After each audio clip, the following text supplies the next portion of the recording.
Тож зустрічайте Анастасія Таран, Ірина Лугіна. Вітаю всіх. Так, чутно, так? Дозвольте відразу представити вам частину нашої команди, яка сьогодні зібралася. Засновник та керуючий директор компанії Феод Груп Джорджа Олена Вікторівна. Вітайте, будь ласка. Анастасію вже представили, наш юрист, яка займається і міжнародним, і корпоративним плануванням, тобто питання податків можемо обговорювати з Анастасією, питання імміграції, ВНЖ, ПМЖ, це все в її компетенції.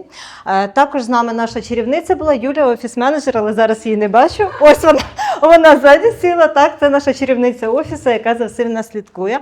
Та представник девелопера, засновник, керуючий директор, який приймає участь дуже в багатьох питаннях, Дмитрій Джордж. Да, тобто навіть виїжджає на об'єкти, показує свою нерухомість, якість будівництва, контролює абсолютно все. Ми його дуже раді сьогодні бачити, ми його запросили, він вам представить ті об'єкти, які на сьогоднішній день будуються. Якщо буде необхідність, він може показати презентацію з тими об'єктами, які вже побудовані. Да?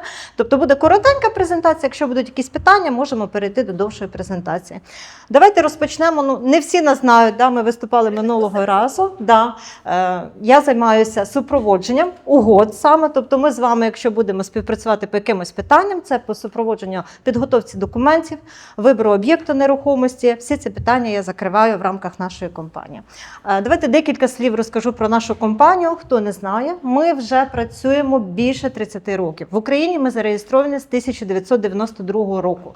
Починали з різних питань, це були і візові питання, да, це і відправка дітей кудись на навчання, це студентські візи були, і інвестиції, і золоті візи, різні країни. З початку повномасштабного вторгнення більша частина нашої команди перемістилася саме сюди, в наш офіс в Ларнаці, і ми маємо постійне представництво тепер і тут, і офіс, який в нас функціонує в Києві. Тобто, якщо ви десь між двома країнами подорожуєте якісь питання, ви можете прийти задати ці питання в нас в офісі в Ларнаці.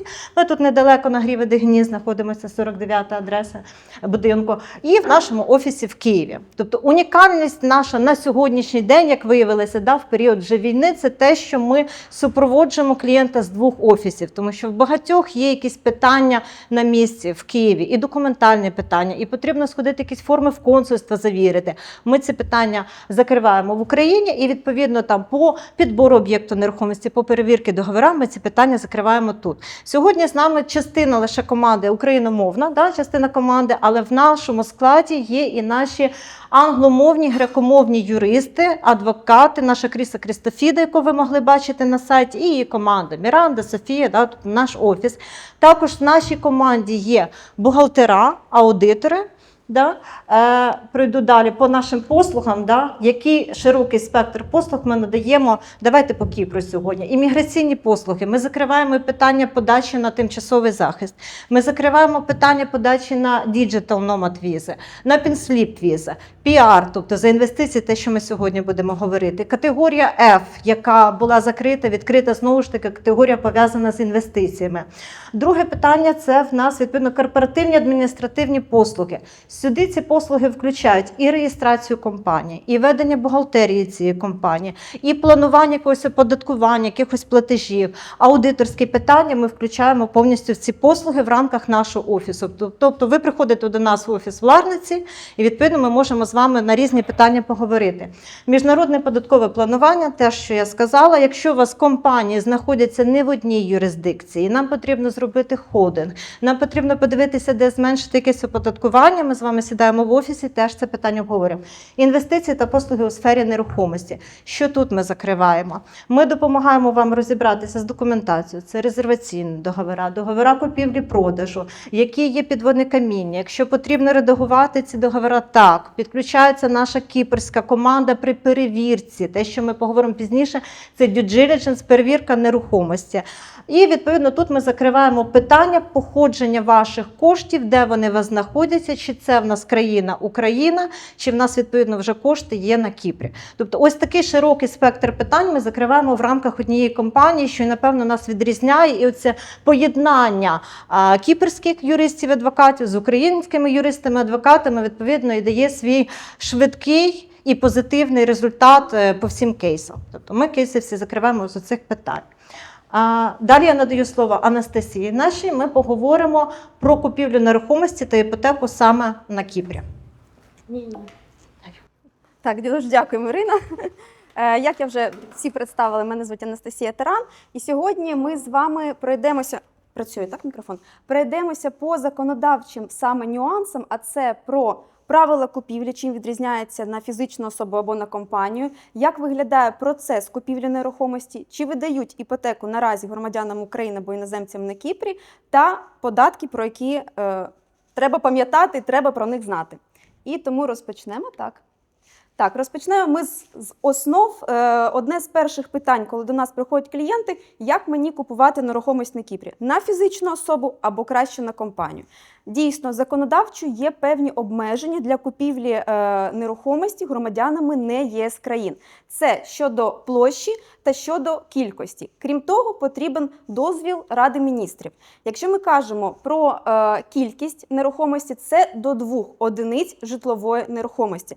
Це може бути нерухомість на будь-якій стадії будівництва або вже готова нерухомість. Це може бути 2 квартири, 2 віли. Але також передбачено, що це може бути одна житлова нерухомість, квартира, віла, неважливо, плюс 1 комерційний об'єкт. Але тут є обмеження. Ви бачите зараз на слайді, ось другий такий пункт, комерційне приміщення – це або магазин до 100 квадратних метрів, або офіс до 250 квадратних метрів. Ці обмеження поширюються на всіх громадян не ЄС країн. Крім того, для кожної покупки, як я вже сказала, потрібен дозвіл Ради міністрів. Взагалі кажуть, що це формальність. Можна сказати так, але після того, як ви отримали цей дозвіл, ми можемо отримати право власності – title deed. Тепер, що робити в даній ситуації, коли вам потрібно більше нерухомості або більше квадратних метрів? Тут вже йде альтернатива. Це купівля нерухомості на вашу кіпрську компанію. Якщо ми купуємо нерухомість на вашу юридичну особу, зареєстровану на Кіпрі, немає жодних обмежень по кількості об'єктів, по квадратним метрам. Тому це може бути як житлова нерухомість, так і комерційна нерухомість, так і земельні ділянки. Розкажу вам приклад, один з останніх кейсів. Клієнт захотів 3 апартаментів, 3 і 1 приміщення під офіс. Ми зареєстрували компанію, клієнт здає апартаменти в оренду, клієнт оплачує корпоративний податок всього 12,5% і виводить дивіденди з нулем.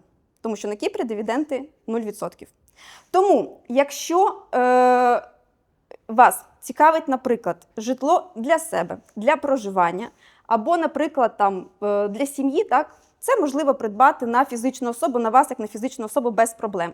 Але якщо в планах, наприклад, здавати в оренду декілька квартир, так, або купляти комерційну нерухомість, тут все-таки є більше, називаємо так, вигода, саме з точки зору оподаткування купити на кіпрську компанію. Кіпрська компанія – це може бути звичайне ЛТД, ви можете бути іноземець як засновником, акціонером. З Temporary Protection ви можете бути як директором своєї компанії, тобто не потрібно наймати іноземця для того, щоб іноземець був або акціонером, або директором компанії. У вас повинен бути юридична адреса і секретар. Це такі основи, які, в принципі, розповсюджуються на всі кіпрські ЛТД. Тому варіантів декілька. Або як фізична особа, або як купівля на компанії, дивлячись вже від, скажімо так, дивлячись вже від ваших подальших планів. Коли до нас звертаються клієнти, то ми вже відталкуємося від того, які ваші подальші плани. Якщо подальші плани – інвестиція, це компанія. Якщо плани просто проживання на Кіпрі, купівля для себе – це як на фізичну особу. Тобто такі ось є у нас варіанти саме по купівлі нерухомості на Кіпрі, чи на фізичну особу, чи на компанію. Так, тепер наступне питання також таке, яке нам дуже часто задають, це процес купівлі нерухомості і з чого він розпочинається. Отут на слайді дуже добре видно, що процес купівлі нерухомості на Кіпрі розпочинається саме з підтвердження ваших коштів і їх підготовки. Тобто це не вибір об'єкта, це не заключення резерваційного договору, це саме підтвердження ваших коштів. Я не буду зараз дуже детально зупинятися, тому що Ірина проговорить потім про сам процес підтвердження, як можна підтвердити ваші кошти. Але що я хочу звернути вашу увагу, що це таке загальне, скажімо так, загальна така картина процедури купівлі. Тому що вона відрізняється від того, чи купуєте ви первинну нерухомість, чи купуєте ви вторинну нерухомість. Якщо ми кажемо, що вас цікавить купівля нерухомості у забудовника, то процес розпочинається саме з перевірки документів забудовника.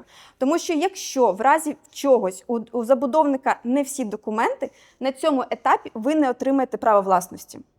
Можуть бути такі випадки. Якщо ми кажемо про купівлю вторинної нерухомості, то тут розпочинається з того, які документи надає вам продавець.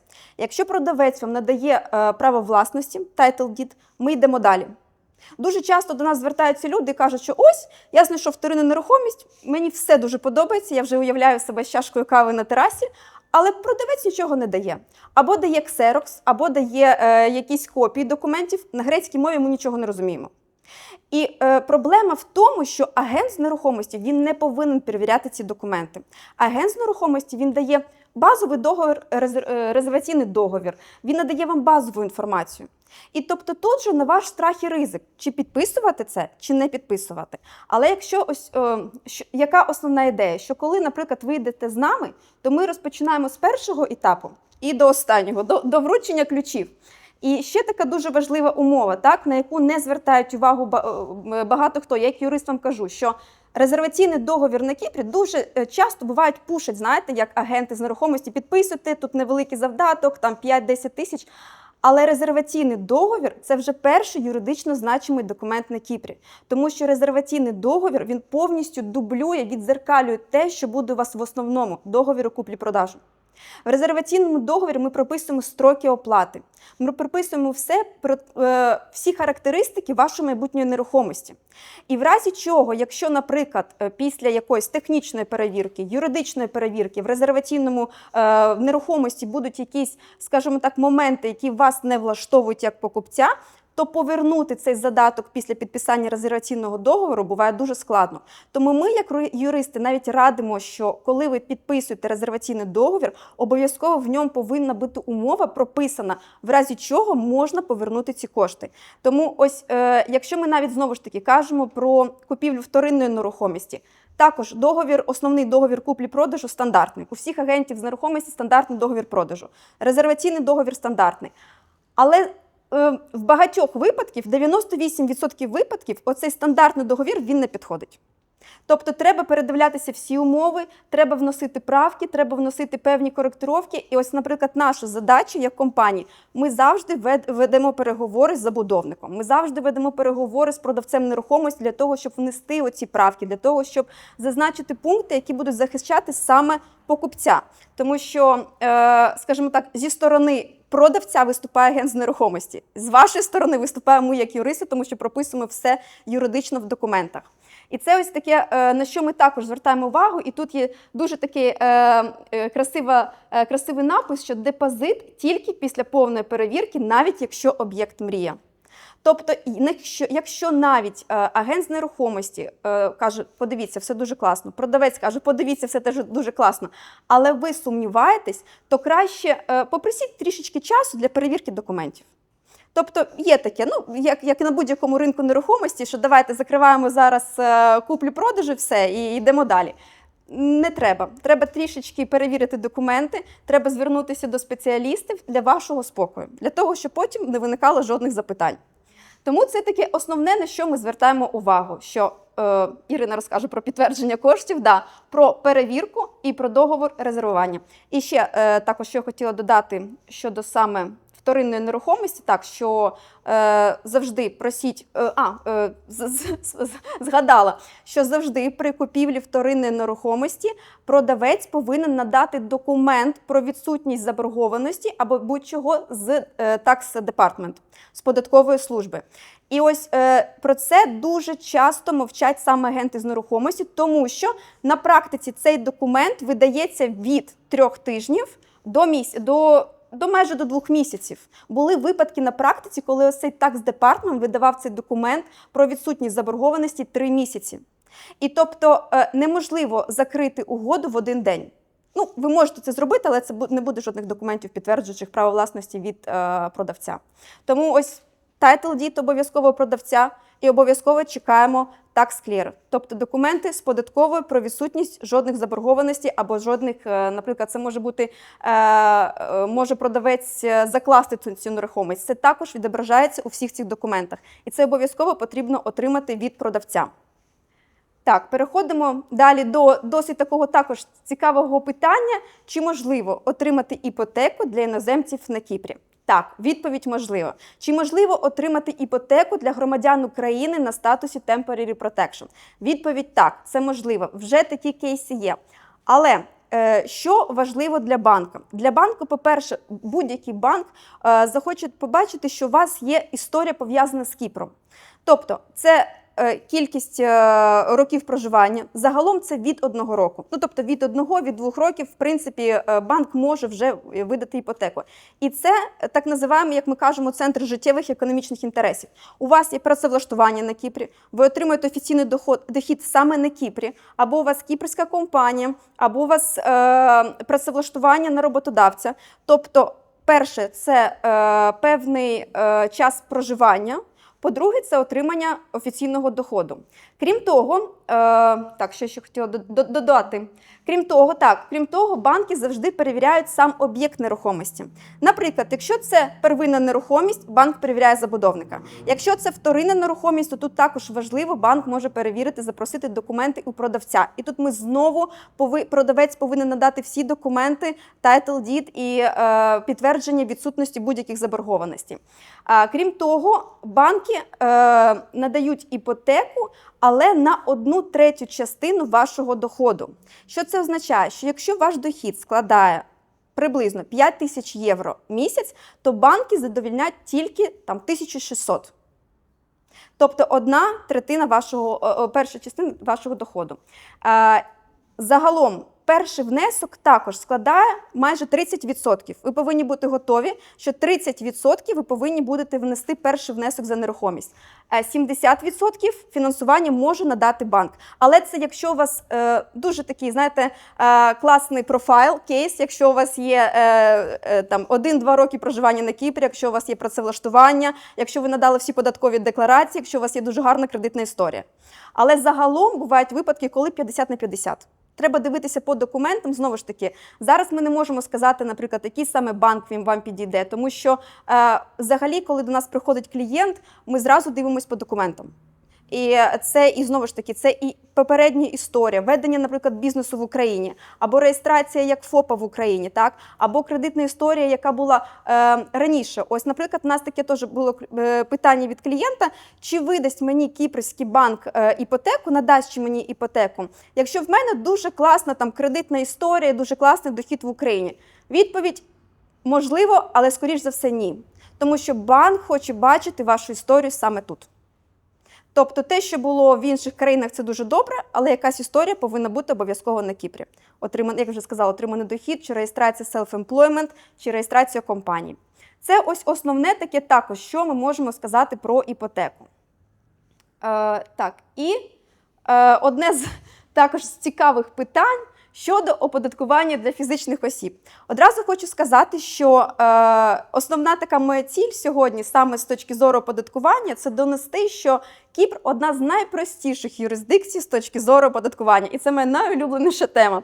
Тому що, по-перше, Кіпр дуже простий. Оподаткування, я думаю, що всі живуть на Кіпрі, всі вже зіштовхнулися з системою оподаткування на Кіпрі. А на Кіпрі немає жодних скритих або якихось платежів.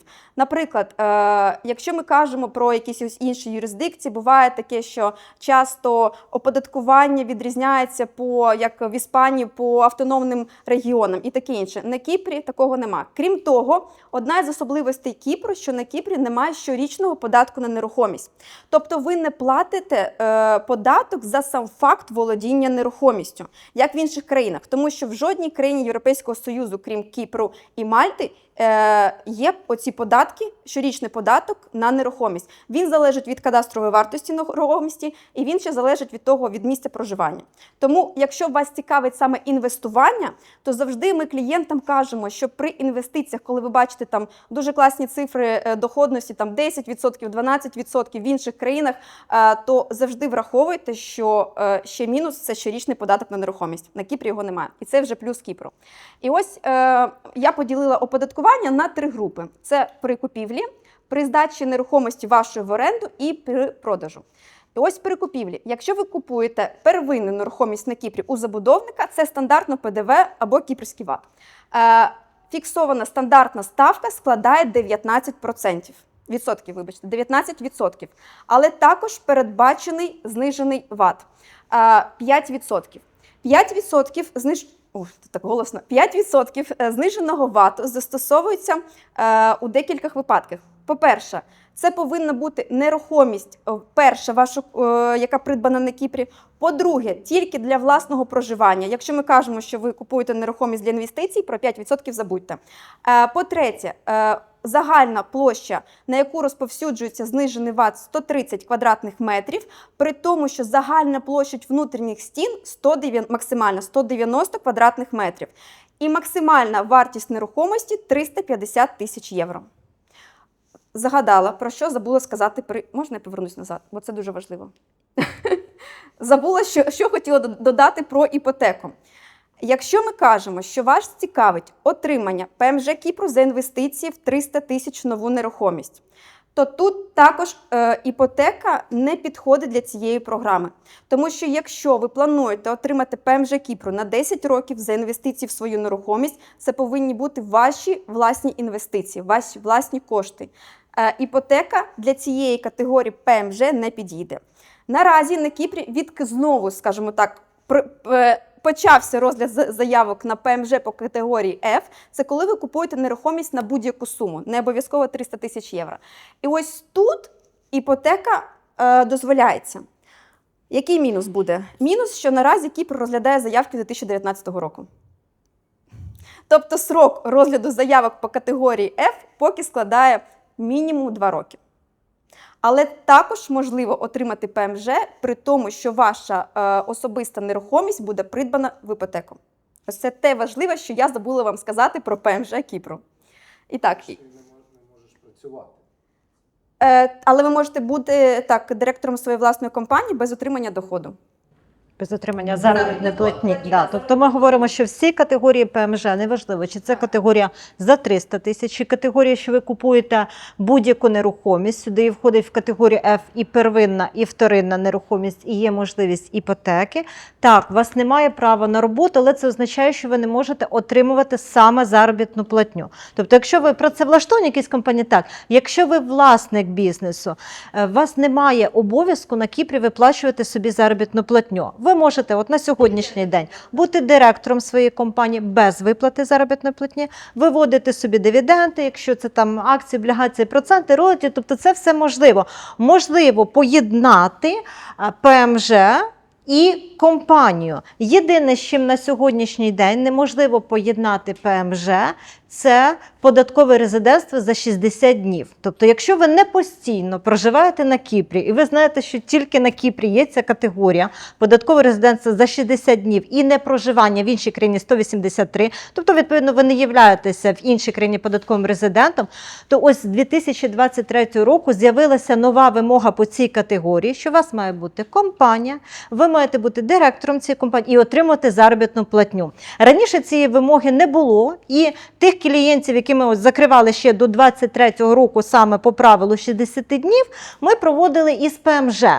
Наразі ми не можемо поєднати ПМЖ і податкове резидентство, але ми можемо поєднати ПМЖ і вашу діяльність на Кіпрі без виплати заробітної платні. Тобто це можливо. Так, тому ось основне, що я також хотіла додати, що ПМЖ за інвестиції Fast Track, яке швидкий розгляд з іпотекою неможливо, але Slow Track, де розгляд іде декілька років, з іпотекою можливе. Це дуже важливо для тих, хто саме цікавить перехід на іншу категорію. Так, і хвилиночку скажу за ПМЖ, да, те, що Анастасія сказала. Рішення у вас буде пожиттєве. Необхідності проживання у вас немає.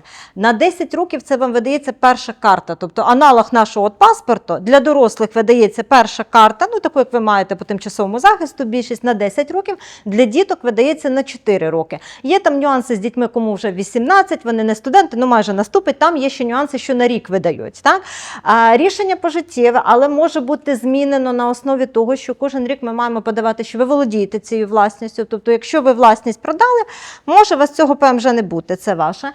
Далі, кожні 3 роки ми повинні подавати там вашу довідку про несудимість, це теж нові правила з 23-го, у нас в 23-му році було дуже багато змін по цій категорії ПМЖ.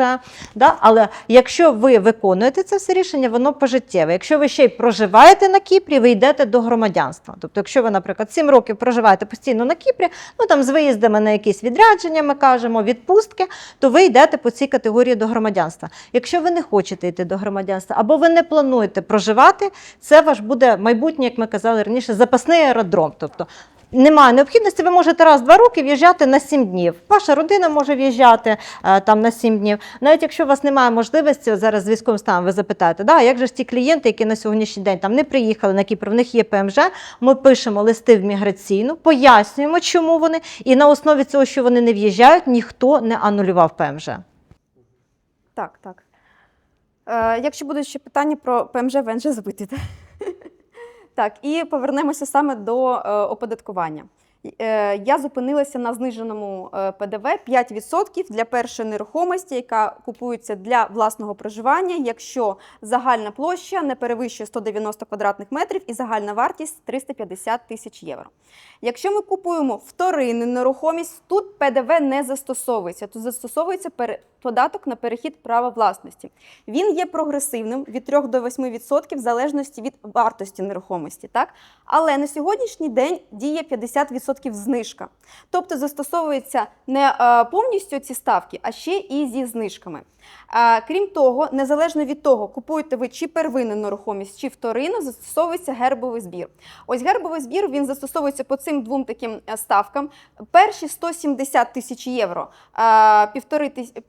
євро 50 центів за кожну тисячу від вартості, понад 170 євро, 2 євро за кожну тисячу. Це ось дуже просто при купівлі нерухомості. Первинна ПДВ гербовий збір, вторинна податок на перехід права власності, гербовий збір. Тепер ми переходимо до оренди нерухомості. Якщо ви плануєте купувати нерухомість з інвестиційною ціллю, або, наприклад, якщо ви навіть отримуєте ПМЖ за інвестиції, ви також маєте право здавати цю нерухомість в оренду. І тут застосовуються основні 2 види податків. Це податок ваш на дохід та оплата ГЕСів. Але що потрібно знати? Що застосовується не на всі 100% від вашого валового доходу, а лише на 80% вашого доходу. Якщо ми беремо приклад, ваш дохід від оренди, ви там здаєте за 2000 євро, наприклад, складає 24 тисячі євро, то 80% це там, ми недавно рахували, да, для клієнта, це 19 тисяч. І тобто з усіх 19 тисяч євро і йде податок на дохід по ставкам від 0 до 35, прогресивна шкала на Кіпрі, так, всі її знають. Але ще також на Кіпрі є пільги. Ви можете відняти 3%, так називаємо амортизаційні витрати на рік. 3% від вартості вашої нерухомості. Крім того, якщо ваша нерухомість в іпотеці і ви здаєте її в оренду, ви також маєте право від вашого цього доходу відмінусовувати проценти по іпотеці.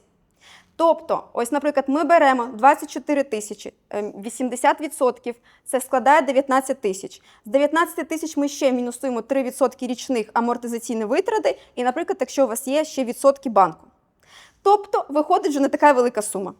Але ГЕСі оплачується 2,65% на всю суму. Тобто вже жодних відрахувань для оплати ГЕСів. І, наприклад, з суми там 24 тисячі євро ми рахували, щось там у нас вийшло десь 636, якщо я не помиляюсь, 636 євро – це ви оплачуєте податок на дохід від оренди. І при продажі нерухомості вже застосовується податок на приріст капіталу. Він йде 20% фіксовано, але також на Кіпрі є пільги. Наприклад, якщо ви перепродаєте нерухомість близьким родичам, податок на приріст капіталу не застосовується. Тобто, також ми дивимося завжди по ситуації, є законодавчі винятки, але фіксовано 20%. Якщо, наприклад, ви володієте компанією, і компанія продає нерухомість, також застосовується податок на приріст капіталу 20%. Але також на Кіпрі є пільги. Перші 17 тисяч не оподатковуються. І в чому ще перевага? В тому, що це іде податок не на всю суму, а на різницю між сумою купівлі і між сумою продажу. І ось 17 тисяч не оподатковуються. Тобто, якщо ви, наприклад, придбали нерухомість, потім її придбали, ваш там чисто дохід склав там 50-100 тисяч євро, 17 тисяч, якщо не помиляюсь, 17 тисяч 86 євро не оподатковуються. Тобто, також тут передбачені пільги. І ось все дуже просто, саме з точки зору оподаткування на Кіпрі, з приводу купівлі нерухомості, оренди і продажу. Так? Дарування не оподатковується на Кіпрі. Так. Близьким, так, родичам. Спадщина, дарування. Вважається близьким. Там до 3-го ступеня законодавством передбачено. Так. Дарування не оподатковується. Тому ось дуже просто про оподаткування. Ірина? Ну так, якщо потрібно буде якийсь зробити Так. там вже прорахунок, то ми вже відповідно Так, робимо так, в офісі. так. Ми зараз по загальним чисто про Ще щось, також, але як це я основа. сказала на початку, що якщо ви купуєте нерухомість на власну компанію, на кіпрську компанію, то, звісно, це ми вже для фізичних осіб, так, зверніть увагу. Але якщо ви купуєте нерухомість на компанію, то застосовується корпоративний податок 12,5%, як завжди, і 0% дивіденд. Тобто там вже зовсім інший прорахунок. Тому якщо вас цікавить саме купівля з інвестиційною метою або з метою, наприклад, здачі там декілька об'єктів в оренду, ми вже рахуємо з точки зору оподаткування, що вигідніше клієнту. Тому буває так, що дійсно компанія, своя ЛТД на Кіпрі більш вигідна. А скільки у рік обходиться, якщо вона вдома? Спляча. Скільки вона коштує? Давайте так. Якщо компанія спляча, Так. тобто у вас немає ніякої економічної діяльності, бухгалтерію ви не сплачуєте. Відповідно, тоді у вас йде тільки аудит. І от за аудит на сьогоднішній день компанії, перше, якщо тільки зареєстрована компанія, через 18 місяців перший аудит. Якщо ви вже взяли якусь діючу компанію чи що, це щорічний аудит, і аудитори беруть від 800 євро навіть за сплячу компанію. От за аудит сплячої компанії, яка не вела ніякої діяльності. Але податкові кожен рік перевіряють ці компанії і не рекомендують, щоб компанія була сплячою більше року. Так. Тобто тут не спляча компанія, тут може бути холдинг, який тримає ваші активи. Тобто, якщо ми купуємо на холдинг, то це не спляча компанія, це холдинг. Відповідно, там інше. Да? Про сплячі ми говоримо, це компанії, які не ведуть економічної діяльності, хоча вона була запланована. І ось податкові на сьогоднішній день дуже детально перевіряють, тому що, чесно скажу, от раніше ми навіть реєстрували компанії, кажуть, впрок. От компанії там рік, які на сьогоднішній день у нас компанії, максимум ми там зареєстрували 3-4 місяці, і ми ці компанії продаємо. Кому вони потрібні? Там, кому рік, от компанія більше року просять IT. Для багатьох платформ на сьогоднішній день просять, щоб компанія була зареєстрована. Не питають про економічну діяльність, просто дата реєстрації. І на Кіпрі, коли ви купуєте компанію, у нас дата ж реєстрації не змінюється. Просять для тендерів такі компанії. Маркетплейсів, тендерів. Тобто багато зараз є ось таких запитів саме від IT. От IT запитують, дайте, будь ласка, компанію, яка вже зареєстрована рік назад, або хоча б вже вона мала там якусь діяльність економічну. Неважливо, чи був рахунок, чи не було, тому що коли вони заповнюють ці форми, там дата має стояти саме компанія ось така. Але так, податкові перевіряють компанії, які не ведуть діяльність рік. І раніше це не було так суворо, ви пам'ятаєте, всі колись понереєстрували компанії, вони собі були ці компанії. Да? На сьогоднішній день або питання закривати цю компанію, або вести якусь діяльність, або продавати цю компанію. Показувати якийсь дохід, так. Можна в мене є запитання, можливо, хтось задавав до цього, відлучалась. Ви говорили з приводу податків, що там є різниця, коли ти для себе купляєш як фізична особа в користування, якщо під інвестицію там здачу в оренду. А якщо ти спочатку купив для себе, а через, наприклад, там 5 років, 2 роки, 3 ти вирішиш цю нерухомість там якось... Іде доплата. Доплата. Іде Тобто доплата, питання, іде ви доплата можете по вас. спочатку купити цю нерухомість. Так. Якщо через 15 років... Вони перевіряють, так. Да, питання, ви ж коли Зараз. Так. Ви коли будете заключати договір оренди, да, офіційний договір оренди і переводити комунальні рахуночки, це все ж з податковими пов'язано. У нас на Кіпрі все з податковою. Або На Land Registry, або податкова. Да, на Тобто Кіпрі є два органи, які дві мають основні всі бази. інстанції, які саме пов'язані. Буде подіючими відповідно ставками, якщо щось Якщо щось зміниться, то так. Тобто, чому от є на сьогоднішній день дуже багато проблем в наших українців, ви можете зустрічати в чатах з орендою нерухомості, що просто підписують договір, немає завірки цього договору, хоча ми зобов'язані, якщо там вже ціна договору більше 500 євро в місяць, ми зобов'язані цей договір завірити, де не завіряють, не переводять комунальні рахунки, тому що не сплатили саме оцей податок. Це дуже Так, таке масове так. зараз в Пафосі, з чим стикаються клієнти. Чудове місто Пафос, ми його бажаємо. В Ларнаці такого менше, немає. Тобто в нас якось все так суворо. Якщо здають в оренду, у нас відразу клієнти сплачують 19%. Ми ж все одно, якщо ми з вами купуємо нерухомість, ми відразу платимо 19%, а потім подаємо на deduction, да? На вирахунок. Да, воно повернення не відбувається вам на рахунок. Тобто це вирахування йде, і в кінці вже ви як там розраховуєтеся з забудовника, відповідно, ця сума мінусується просто загальною сумою. Але перша там при купівлі сума теж вона включає там, чи це... Ні, все, не працює зараз. Чи це резерваційний договір, ви оплачуєте 19% ПДВ, і потім основний договір, де ви там 40% оплачуєте, ви оплачуєте 19%, а потім вже в кінці це все перераховується. Тобто ви в кінці договору доходите до того, що у вас залишається 5%. Доплатити можете і здавати потім в оренду. Тобто немає такого, що ви десь там обманули податкову чи ще щось, ви виявляєте своє бажання доплатити, відбувається відповідно ця доплата. Термінів якихось законодавчих не встановлено. Змін поки теж не буде. Тобто в нас стабільно 19. Так. Продовжуємо. Так. Скажіть, будь ласка, а банки дають іпотеку юридичним особам чи фізичним?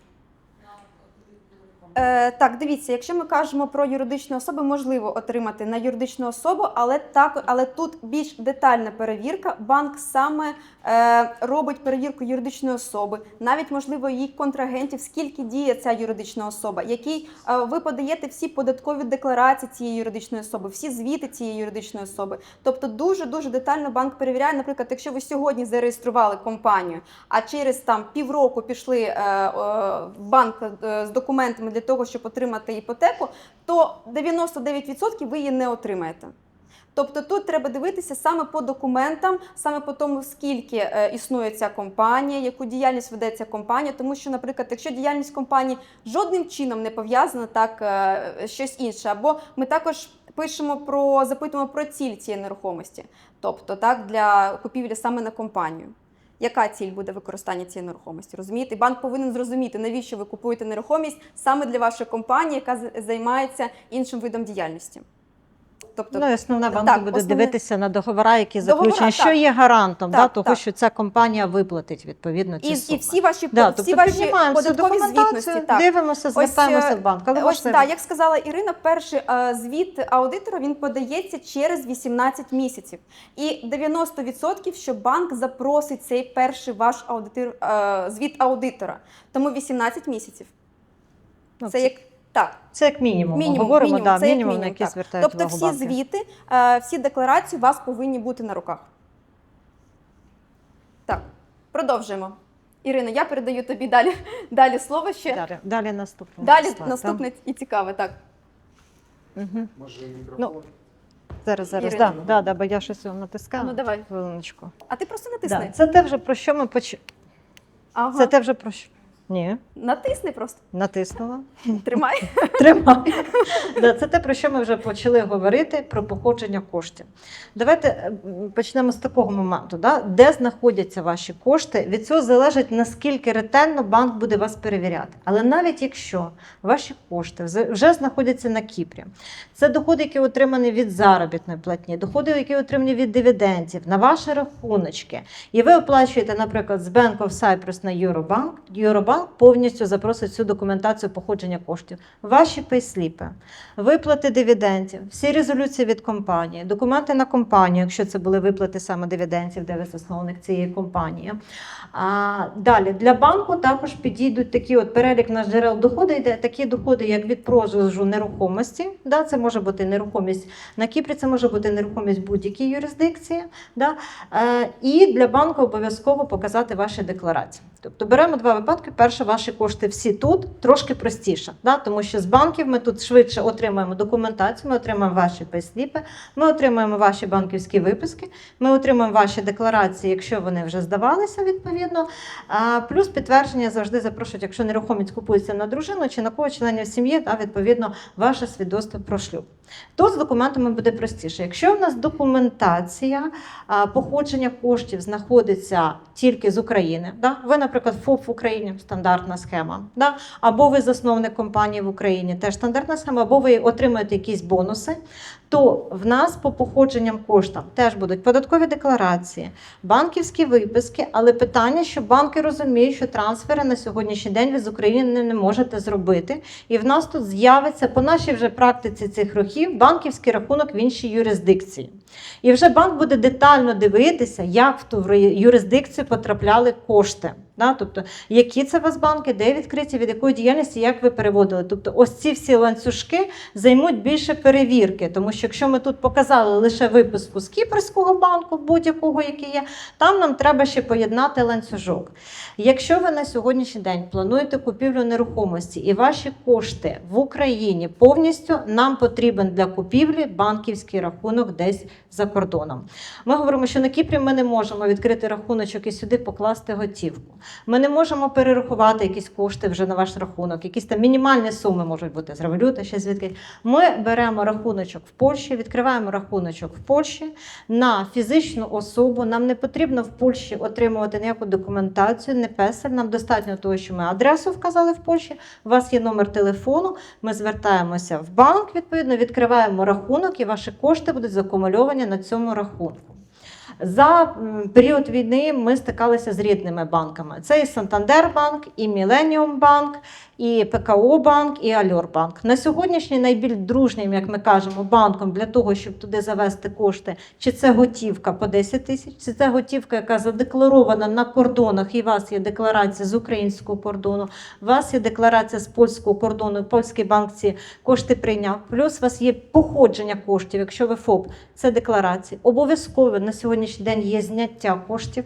Це може бути зняття з ваших депозитних рахунків, може бути з активного рахунку, ви з ФОПу перерахували на власний рахунок, з власного рахунку на сьогоднішній день. І це можуть бути кошти, які заведені на ваш рахуночок по якимось договорам. Ми говоримо, що це теж можливо. Тобто ще є ось така юрисдикція, як Польща, яка на сьогоднішній день по Нацбанку до нас дружня, приймає готівку, і це як інструмент для того, щоб перевести ці кошти.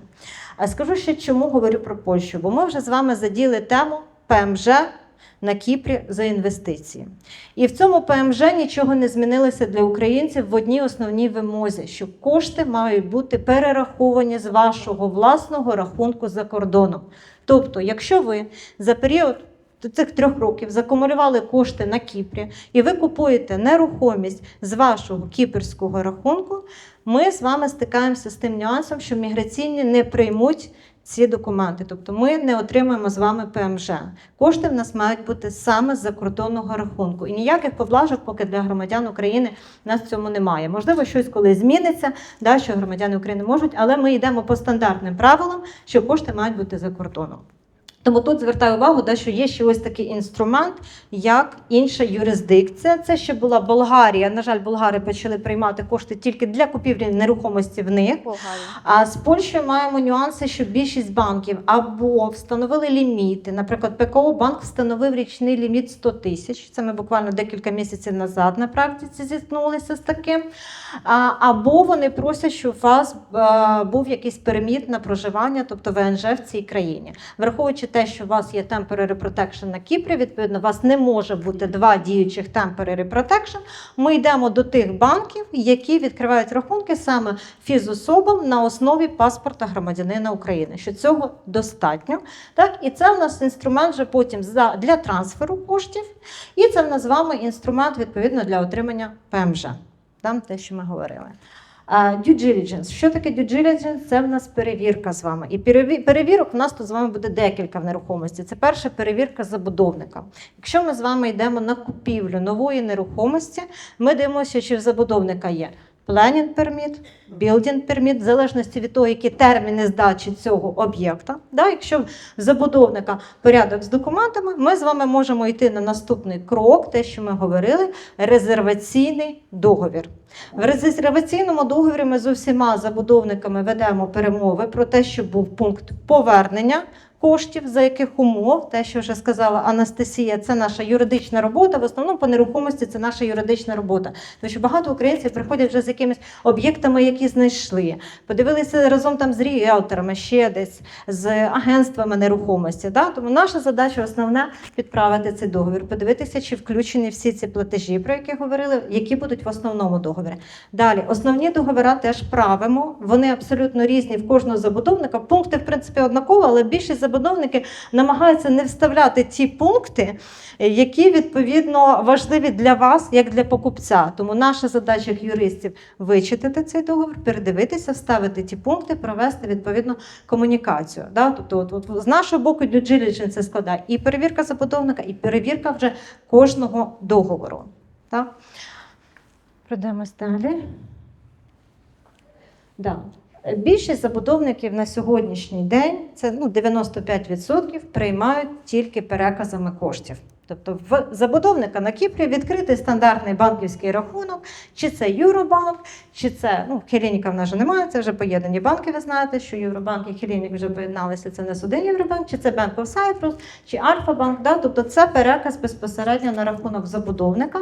І ось тут ми, коли купуємо нерухомість, завжди закладаємо цей термін на перевірки ваших походжень коштів. І це завжди складає 2-3 неділі мінімум, щоб банки перевіряють кошти. Довго, всі жаліються, що це довго, але ми цю перевірку маємо пройти. Це теж все в нас включається в due diligence, що ми з вами готуємо цей пакет для банку, походження коштів, який включає від вашого резюме до вашої податкової декларації з тої юрисдикції, яка в нас є, повністю опис вашого бізнесу, якщо він є, чим ви займаєтесь, тобто максимально, наскільки ми вкажемо інформацію, вона буде повною, вона буде зрозумілою для банку, ми з вами швидше пройдемо оцю перевірку, яка due diligence іде саме банку, який в нас включається. Криптовалюта. На сьогоднішній день по криптовалюті ви, напевно, знаєте тільки новини, що в Україні вже ви можете задекларувати, але ми, як юристи, практики, на жаль, поки не маємо. Ми не проводили жодного кейсу вже з задекларованою криптовалютою. Можливо, найближчим часом він з'явиться, і ми в нашому телеграм-каналі про це напишемо, що в нас вже є практика, як юристів, саме працювати з криптовалютою, яка десь задекларована в Україні, тому що в більшості вона може бути на інших рахунках, там переведена, але декларації ні в кого немає. Це наші 5 плюс 5%, якщо ви знаєте. Да? А Кіпр теж об'явив, що він криптодружній, але поки ніяких операцій з криптовалютою ми не проводимо.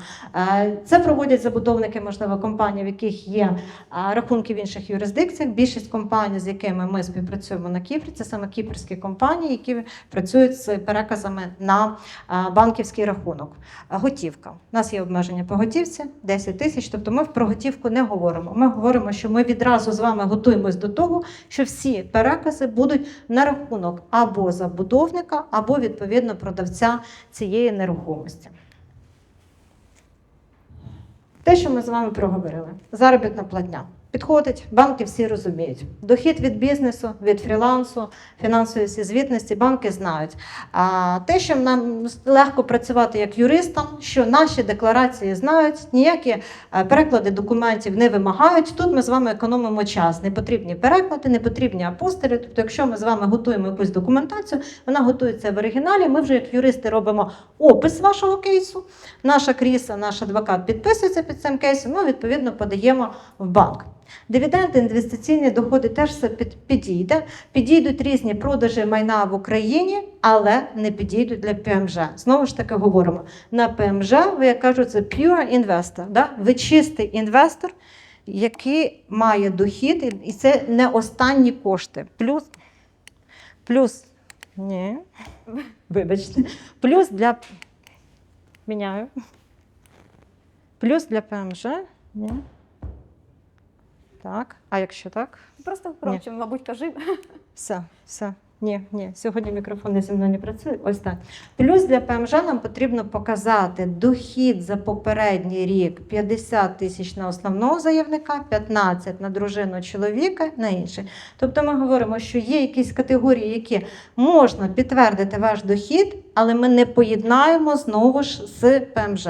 Чому ми навколо ходимо ПМЖ, ВНЖ, цих категорій? Тому що все одно всіх хвилює питання, 27 рік він вже скоро, закінчується наш temporary protection, що будемо робити, відповідно, які дозволи на проживання будемо отримувати. Тому нерухомість – це в нас відразу ПМЖ. Те, що ми з вами сказали, можна отримати, є можливість, отримуємо вже сьогодні, поки ці всі правила діють, тому що в інших країнах, якщо ви ознайомлювалися, Греція, в нас вже там ВНЖ 5 років за 800 тисяч, якісь нерентабельні регіони 400. Іспанія закрила цю категорію. Португалія закрила цю категорію. Тому ми вас не торопимо, як кажуть, але очікуйте, що можуть відбуватися якісь зміни, тому що 300 тисяч в Європі – це вже маленька сума порівняно з іншими юрисдикціями. Плюс ми очікуємо, що Кіпр вступить в Шенген. Теж така важливий момент, нюанс, що це у вас буде ПМЖ в Шенгені. Теж плюс, так, якщо ми дивимося на це. Спадщина, подарунки теж нічого не підходить для ПМЖ, але просто для підтвердження вашого доходу, для купівлі нерухомості, неважливо, там, на 100 тисяч, на 150, такі підтвердження підійдуть. Подарунки підійдуть, але від близьких родичів. Всі банки дуже на сьогоднішній день прискіпливо дивляться, якщо це подарунок від третьої особи. І можуть не прийняти це підтвердження. Ми вже маємо нюанси від клієнтів, які звернулись до нас пізніше, з тим, що вони подали такі підтвердження в банк, і банк відмовив. На Кіпрі це був Євробанк. Хочу додати. Да, Анастасія, додасть. Хочу додати, що ще повернення боргу не працює. Даю. О, все, працює. Повернення боргу також не підходить, тому що дуже часто питають, чи можливо, в мене буде документ, що мені хтось повернув кошти. Банки вже не приймаються. Тобто, якщо раніше там подарунки, договори дарування, вони приймали або повернення коштів, на сьогоднішній день, якщо ми кажемо, то тільки договори дарування, сказала Ірина, від родичів. Все, так, це те, що я хотіла додати. Тобто, способів, як підтвердити ваш дохід, або... Давай, я не знаю. Забирай Мікрофони сьогодні. Да, тобто способів і документів їх більше, Ірина, аніж вони можуть співпадати з, відповідно, вашими побажаннями.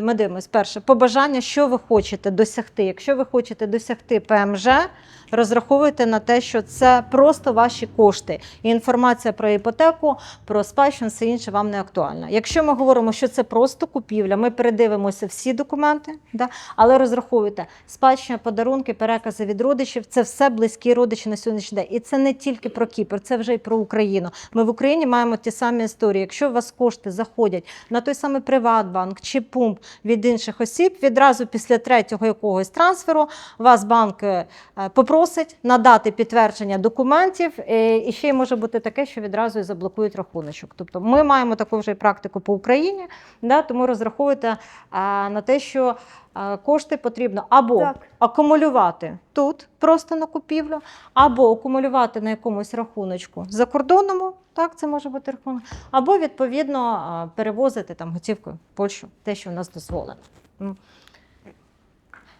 По due diligence ми в основному з вами пройшлися. Да? Що ми дивимося? Ми дивимося, відповідно, щоб не було будь-яких обтяжень цієї нерухомості. Да? Більше нюансів з вторинною нерухомістю. Більше нюансів з тими забудовниками, які клієнти знайшли, якісь невеличкі забудовники, які почали щось будувати ось там, на початку війни, ще десь пізніше. Да? Тобто, якщо ми говоримо про забудовника, який має історію на Кіпрі, який зареєстрований був саме тут, на Кіпрі, який веде тут підприємницьку діяльність, продається всю нерухомість, більшість забудовників не, як кажуть, не жертвують своєю репутацією. Тому саме сьогодні ми запропонуємо вам об'єкти від забудовника, яким ми працюємо постійно. Це Patroclus Group. Забудовник, можливо, ви чули, вже зустрічалися з об'єктами. Сьогодні пройдемося по об'єктам, які він будує саме в Лівадії. Да, декілька об'єктів. Це нові об'єкти будуть, де дата здачі в нас з вами середина 26-го, найшвидше це буде 27-й рік в нас відповідно дата здачі. Так? Якщо буде необхідність, те, що я спочатку сказала, ми можемо подивитися, які в нього об'єкти вже є побудовані, якщо ви не знайомі з цим забудовником. Я не буду перебивати Дімітріса, він буде говорити англійською мовою. Якщо у вас будуть якісь питання чи що, ми потім після його спічу, відповідно, він скаже коротенько про свою компанію, розповість, які об'єкти. I'm telling that you will speak English, I will not interrupt you. Yes, you say, if anything someone will not understand, I will translate it, of course. Тобто він скаже своєю мовою, якою він спілкується. Скажу, чому саме Patroclus? Ви запитаєте, чому цей забудовник? Тому що це забудовник, яким з нами пройшов і банківські рахунки в Польщі, і він очікував оплати від наших громадян. І в нього об'єкти з, я вам скажу, з гарним оздобленням. Да? Тобто він не економить на якомусь оздобленні, і це не лише якийсь преміум клас, тобто в нього є об'єкти від 200 тисяч і до мільйонів. Тобто це віли, в нього різнопланові об'єкти, які будуть цікаві всім. Тобто з нами наш практик різних нюансів, які ми проходили саме з громадянами України.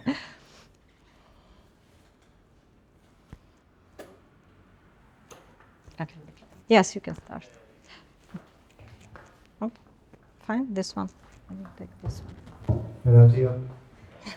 Good evening, everyone. Thank you for having me. I will be speaking in English because my Ukrainian is a little bit rusty. Just why? So, my name is Dimitris. I work for Patroclus Group. It's a family-owned business. Patroclus is my father. It's me and my two brothers who are managing the company now with our employees.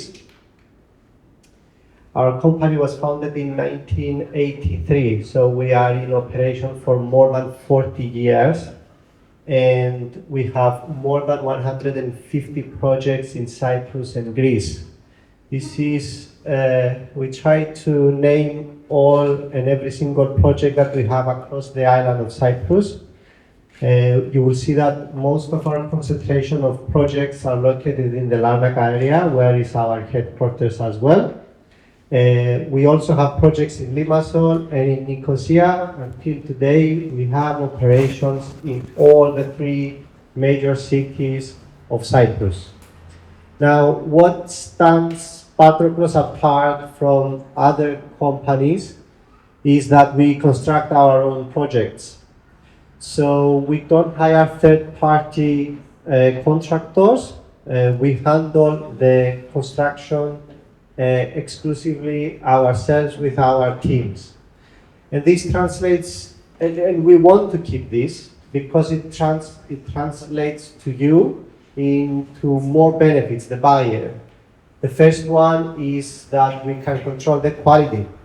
So there is not a friction between the contractor and the owner, the developer, which is us, about the quality and the costs that are involved. And indeed, we do give a lot of care when we do the construction of the quality of the construction, because it's a part of the construction that is very difficult to rectify after the fact.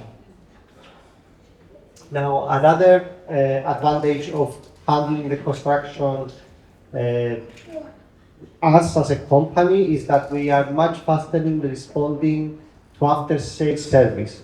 So we built it, so it's much easier to track down in case of anything that is needed to the property after the delivery of the project itself. Now, as a company, our main focus now of investment is in this area of Larnaca, the area of Livadia, where the Land of Tomorrow project is also expecting to start very soon. I have put here three of our projects. It's Carissa Horizons, Carissa Elysium, and Carissa Melora. All of our projects have the name of Carissa in front of it. It's a brand name. What stands the project aside is the second name, Melora, Elysium, and Horizon. Now, you will see that all of the projects are located near the sea. It's very important for us, and you will see that throughout all of our projects, we choose locations that we expect that there will be a capital gain increase, an increase in value. So we always tie up the property with some sort of investment. Yes, and you will see that we create beautiful places to live with swimming pool, gyms, and saunas, but we always choose a location where we can also accumulate wealth through the property. This is a core value of our company, and when a buyer invests, we have invested several times more in that area with you. So Carissa Melora is 116 units. If you are buying one unit, we are developing another 115 there. So we really believe in our projects, in the areas in the locations that we choose to develop. Now, the first project is Carissa Melora Park. I will do a selection of our projects now. Carissa Melora Park is located, I don't know if everybody's from Larnaca, but Jumbo is it's a milestone in Cyprus culture. So we have Jumbo, we are right behind it. We are approximately 300 meters from the seafront, 300 to 400 meters from the seafront. The project now is currently in an off-plan stage, but we have begun groundwork preparations for the buildings. You will see down here, this is Carissa Elysium, by the way. This is Carissa Elysium here, and this is Carissa Melora. This is also our project. Through this road, in only 6 or 7 minutes, you can reach the city center of Larnaca. From this Larnaca-Dekeia road, if you continue to the north, you will find the tourist area of Pila and Oroklini. We consider this area as very prominent for Larnaca because it's centrally located around the Bay of Larnaca, with easy access to the traditional city center of the city, as well as the tourist areas of Oroklini and Pila. Now, the project consists of 8 buildings and 116 apartments. We will have a communal swimming pool, 40 gardens around the center of the project, a sauna and a gym. The sauna and gym will be located in the semi-basement that will be created with this elevated deck of the swimming pool. Approximately 60% of the project, even in the off-plan stage, has been reserved for sale. We are proud of this result because it shows a lot of trust from our buyers. We do work a lot with clients that have trusted our projects before, and they are coming again to invest with us, to buy a new property. And this is a very frequent thing that we see in our company. We do give a lot of good service. There is a lot of trust that we can deliver the project. It's big, yes, we know, but they know the character of us, the owners, where we are committed to deliver the project, not try to eat more than what we can chew. This is very core value for us, and this is how we transfer our trust to our buyers. The second project is Carissa Horizons. This is under construction already. It is located next to the American University, also along the Larnaca-Dekeia road, approximately 400 meters from the seafront.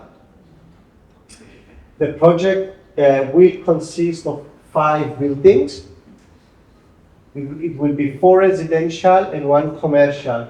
What you see here, this front building is our commercial building, and at the back, 4 residential buildings that in the center, I'm showing the next photo, it's built amphitheatrically around the swimming pool and the communal areas of the gym and sauna. Now, this project is expected to be delivered in 1 to 1.5 years. I say 1 to 1.5 and not definitely because a couple of the ports, a couple of the blocks are more progressed than the other two. But the whole project is set to be delivered all together when it's finished. Now, the commercial building has an underground basement parking. We wanted this in order to create somewhat of a separation between the residents and the commercial. So we don't want to have interference for maybe visitors or employees of the offices or the shops to somehow be of a nuisance to the residents. Okay. So this is the area of the swimming pool, and you will see 1, 2, 3, and there's a 4th building that is amphitheatrically around the swimming pool. All these balconies that you see are facing towards the seafront. We have available 2 of the 4 penthouses only with amazing views. There are 3 bedrooms, they cover the entire floor, and they have amazing views towards the sea at the moment. So when the landlord tomorrow comes, a lot of these, maybe they use their sea value. The swimming pool in the center, again, it's elevated about 1.5 meters above the ground floor. And we want this because it offers a little bit more of security and privacy. If we have families and they will come to the swimming pool on the ground floor, as you know, in most of the buildings in Cyprus, it's the car park on the ground floor. So by having this elevation, we offer a little bit of more privacy and security. We don't want somebody that will be enjoying their sunbathing, having a car passing literally right next to you. And also the children to feel more safe while they're in the swimming pool. The last project that I have for tonight is Kairesa Elandra Villas. This is a project of 10 houses. It's located opposite the Libe Hotel, if anybody knows. It's before the Radisson Beach Hotel and after Kalu Restaurant. It's around in those neighborhoods. It's just 300 meters from the seafront. It's walking distance. It's a really nice beach on the Libe Hotel area. It consists of 4 3-bedroom houses with very large plots, 585 square meters of plot, 3-bedroom with roof garden and an additional room on the roof garden. It's a 3+1 room house. It has 2 covered parkings next to each other, not back to back, for more convenient for a larger family that has 2 cars. And we have also 2-bedroom villas that they come with an attic or a roof garden. Those, unfortunately, for the time being, everything is sold out for the 2 bedrooms, but we have 3 bedrooms available. Now, in terms of all of our projects, they come with energy efficiency of grade A. The houses come with their own photovoltaics for the energy production. And we are expected to deliver the houses in about 1 year from now. They are already under construction. So I will be very happy to answer all of your questions regarding not only the company, but for our projects. We have some more projects coming up. In Livadia area, we have at the moment 3 completed, 5 under construction, another 8 buildings planned to begin by the end of this year, and another 3 buildings in design phase. In Nicosia, we have just 1 more building almost completed, and in Limassol, we have planned 2 buildings, 1 commercial and 1 residential, that is set to begin construction by the end of this year. Okay, so we have a plethora of choices. Thank you very much. Thank you. Thank you, Divy.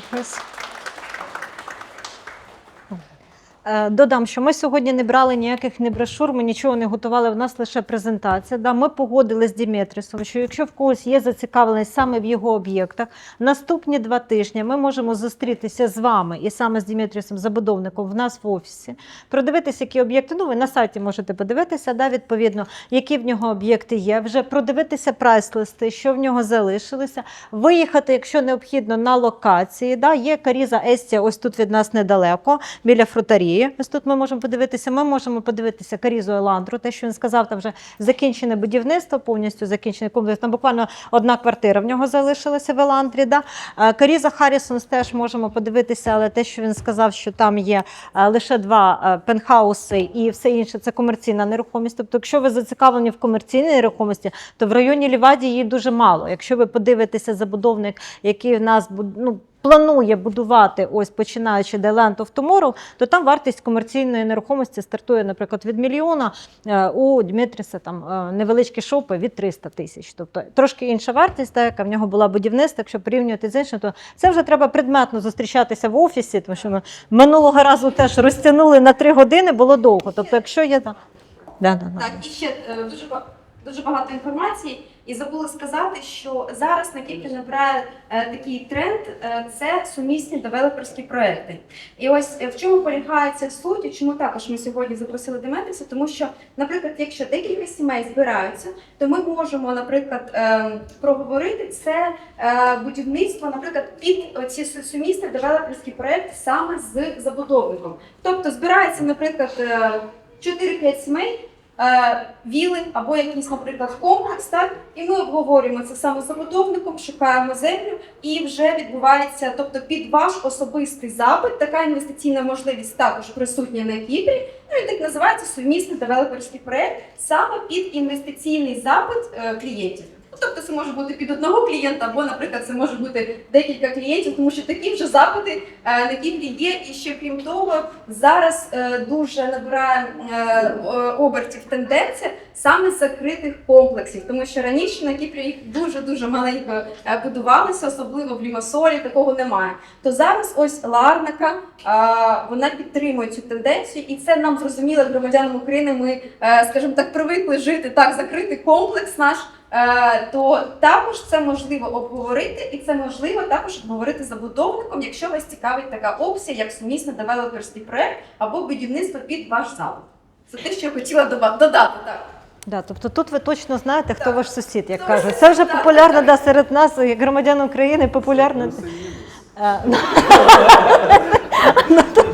Якщо у вас є вороги, то тут таке питання. Да, але в принципі це більше плюс, коли ви розумієте, що біля вас будуть проживати там саме громадяни України чи якихось країн, де погоджено. Да? Тому що є дуже багато нюансів, коли ви купуєте в якогось забудовника, і раз ви приїжджаєте, а поруч громадяни, які там вас не влаштовують по якимось моментам. Да? Ми знаємо, що це не за категорія, тому да, ми не будемо тут углубляти.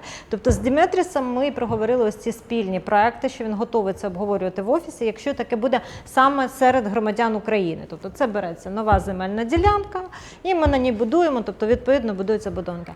Плюс Дімітріса, те, що він про себе не сказав, і те, що знаємо ми, це здача раніше. Тобто він завжди терміни здачі заявляє пізніше, а на практиці за останні роки він здає на 4-6 місяців раніше. Да, це плюс, він не любить цим хвастатися, але це його така фішечка, що він ставить терміни більше, потім здає, ну, тому що в нього все злагоджено. На сьогоднішній день це забудовник, якого все злагоджено в плані будівництва. Немає такого, що десь якесь субпідрядні, це все в рамках однієї компанії, те, що він сказав. Тобто я не перекладаю його спіч, просто якісь моменти, на яких акцентую увагу, да, що це його компанія, це його генпідряд, його субпідряд, і він може абсолютно це контролювати. Тобто Димитріс – це в нас директор, який виїжджає на будівництво і дивиться, що відбувається на сьогоднішній день.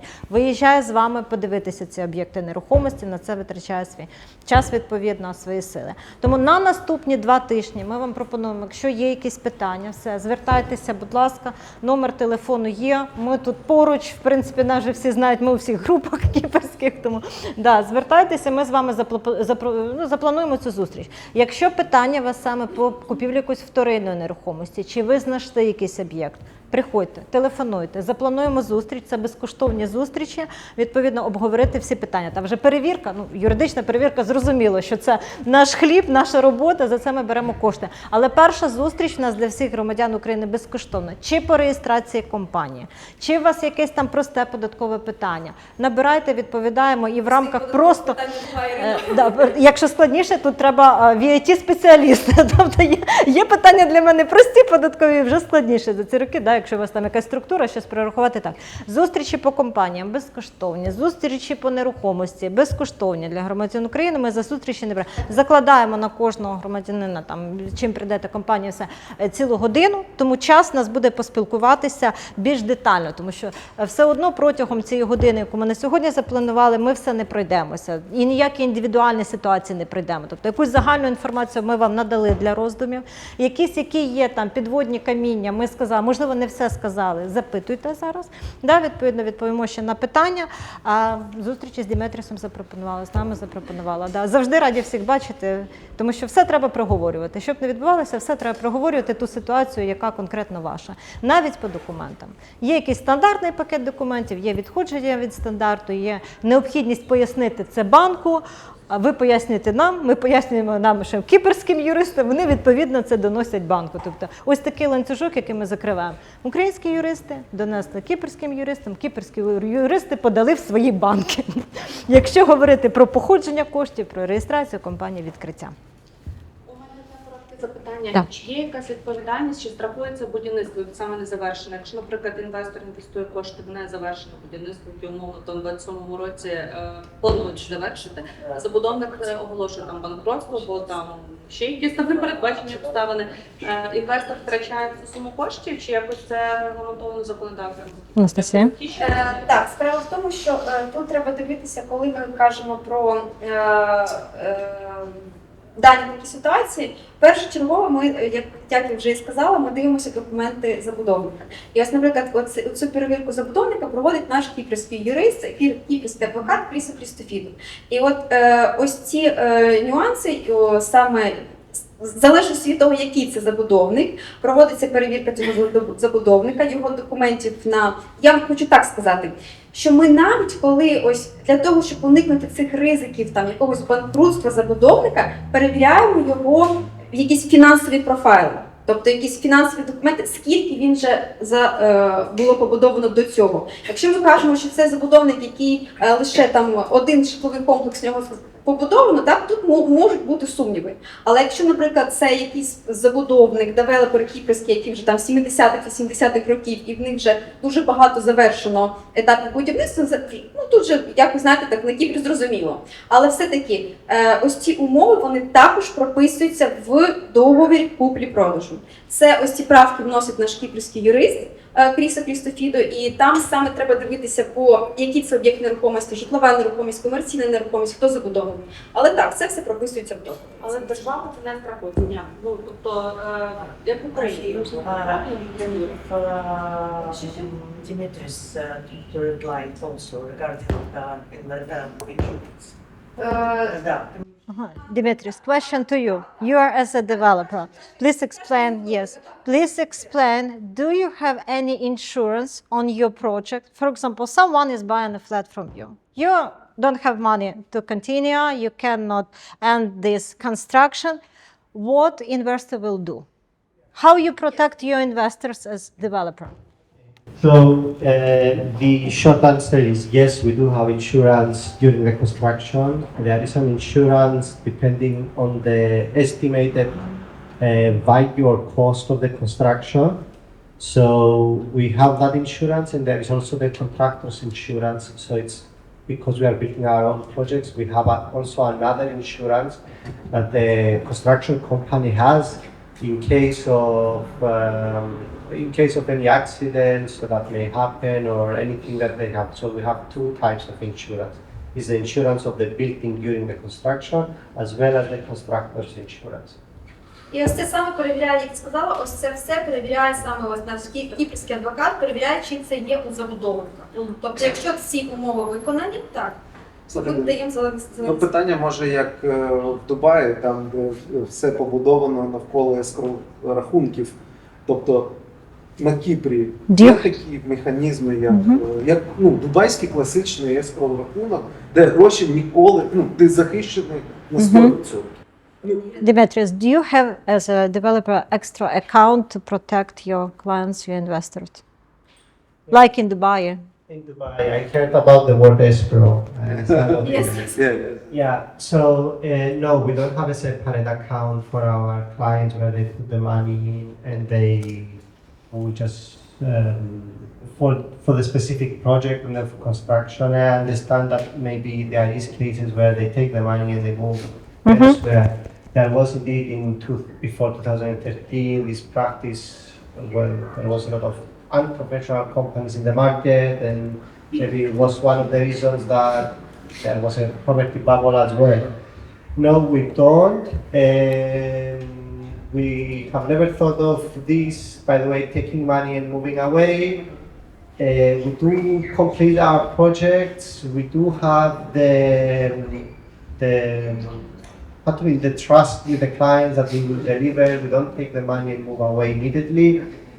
Now, but I understand that you might need some sort of protection. The only protection, well, what we do in the company, to be fair with our clients, usually there is a stage payment of construction. So when you are buying before we begin the construction, so there is a 40% upon the signing of the contract, then there is construction, and then we are asking for a payment.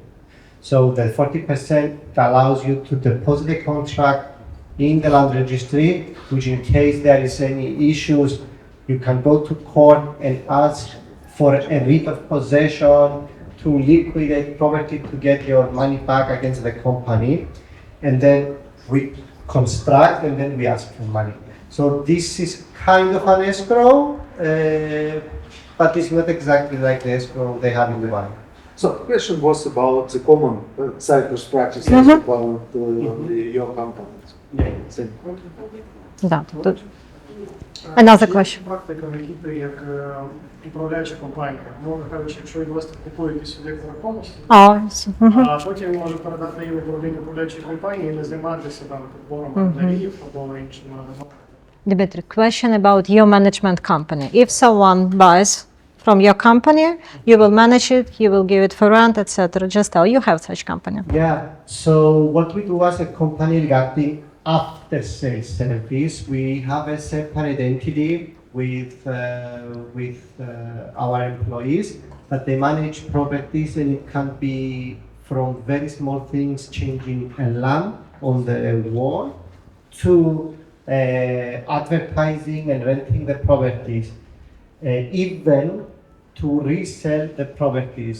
I mean, recent successful stories was in Carissa Galatea. This is a project located in the Faneromeni area. We completed it in 2021. There were a few buyers, they rented it, and then we resold it after that, when they decided it was time to move on to something else. And I think this has contributed a lot in rebuying, the clients buying back from us. So they bought something, it was a good investment, they rented it, they sold it, they made profit, and they came back with even more investment. And this is what I see from the results that we have, the targets and the results that we have from our projects. This management company has now taken also the communal management as well. So we're trying to take over the management of the communal areas in the projects, because we don't really want to see our projects going into disrepair, so mismanagement. So because we know the clients who bought, the communication is much faster and much smoother and much easier when we also take the management after. Да. Тобто, якщо коротко, від лампочки до перепродажу вашої нерухомості. Те, що сказав Дімітрис, так, вони вже давно проводять оцей пост-сел, обслуговування, повністю все там. І чистка басейнів, все. Ми іноді приходимо і дивимося, наскільки от прямо чисто, гарно на всіх його об'єктах, якщо говорити навіть про просте обслуговування, як ми звикли, придомова територія, тому що басейни в деяких комплексах ви заходите, басейни не такі чисті, як хотілося б. А в Дімітріса... Да. Да. А є якісь комплекси там 15-20 років назад побудовані, які можна подивитися? А ось тут біля Макдональдса недалеко, якщо ви підете, ви побачите назву Каріза. Якщо ви йдете по Лазаря, ось тут, ви теж побачите все, що написано Каріза, це все Патрокласа. Тобто ось тут є об'єкти, да, на початку. Да, як ви йдете ось туди до Фінікудиса, на Фінікудисі є надпис Каріза і тексти. Yes. You understand Ukrainian? So we're speaking about old project that clients can walk and see. It's one project near McDonald's, old on Finikudis, one project. A second project, Kariza, when you go to Lazarus, right side. It's Carissa Miriam. Kariza, correct. Okay, there is so many. I mean, even the old citizens, you can find Carissa Olympic and Carissa Athens and Carissa Euro and Carissa Lucia and Spica Everything. and whatever names you can imagine. Just with Kariza. Yeah, so It's open. The first project was Portsmouth. It didn't even have Carissa in front of it. By the way, Carissa is a type of flower. It's a jasmine flower. My mom gave the name to the buildings, not from the first one, but when it became when we had a lot, it started to put the Carissa layer front. So Portsmouth was the first building constructed in 1983, I guess. No, I don't know. We're not sure. We don't remember. And it was in the port area of Larnaca. That was the first building. And it's still there.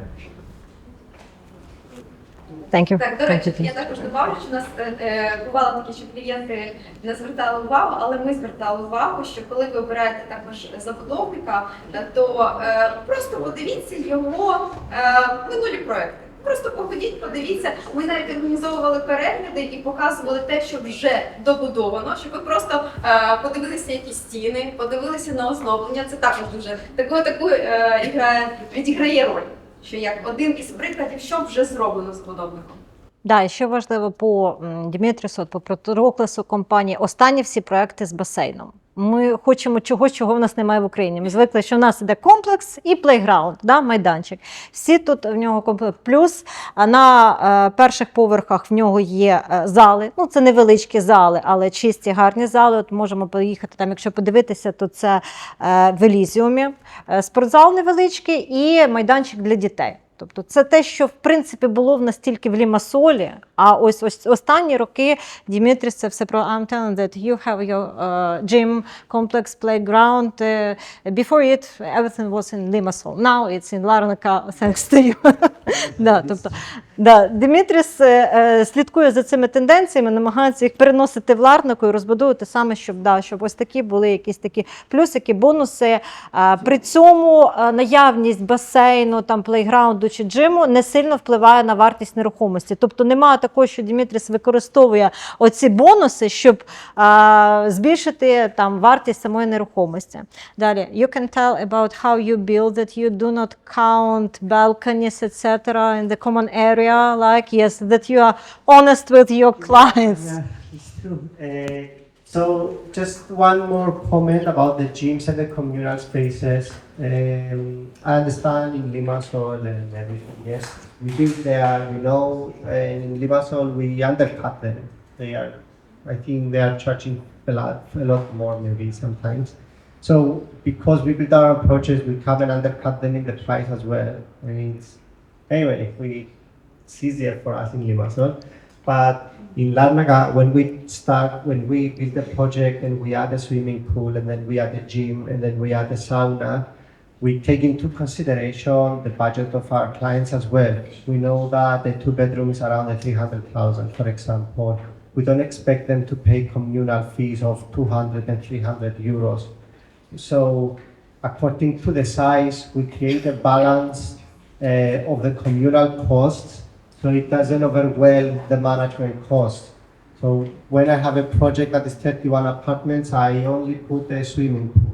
But then when I went into 3 buildings, 52 apartments, I said this project can endure with economies of scale in maintenance to have also a playroom and a gym. And when we add them, for example, in Kalisa Elysium, and when we do the 1.5 meters elevation above the ground, it's okay, it's privacy and security that I have mentioned before, but it creates the opportunity to have natural light. So we don't build them to just say we have them and it's a marketing. No, we make them so people use them. Natural light by default, and if you ask anybody, wants natural light when they visit a place. It's nice, it's not for windows, the sun and all. So we design them in such a way that people use them, they enjoy them, and that's how they also want to treat these places and maintain them. And when we have a project that looks nice, we say this is from Patroclus, and in 10 years and in 20 years, and we say, what a nice project. This is important for us, we've been here for 40 years, we intend to be for another 40. Well, maybe my children are not big. But something about the, Irina has mentioned about how we estimate. Okay, we are very honest about the square meters, and I know in each different city and even in each different country they count the square meters differently.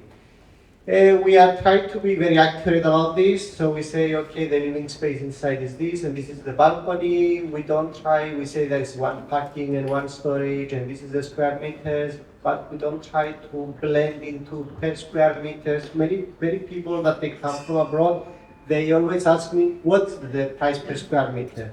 And my first answer to them is not, I'm not gonna give them an answer that they would like the number. I ask them, what do you count in this? How you personally think that this, you count the square meters. If you go from Lebanon, for example, they will count everything. If you go to Limassol, they will count every covered space. In Larnaca, we count different. In Ukraine, I'm not sure how you count. Different. Yes. But from Vietnam, they also count different. So it's okay. So we tell them it is what it is. Да. Думаю, що треба всіх вже випускати. Да. Ми всім дуже вдячні, що ви знову прийшли до нас. Да.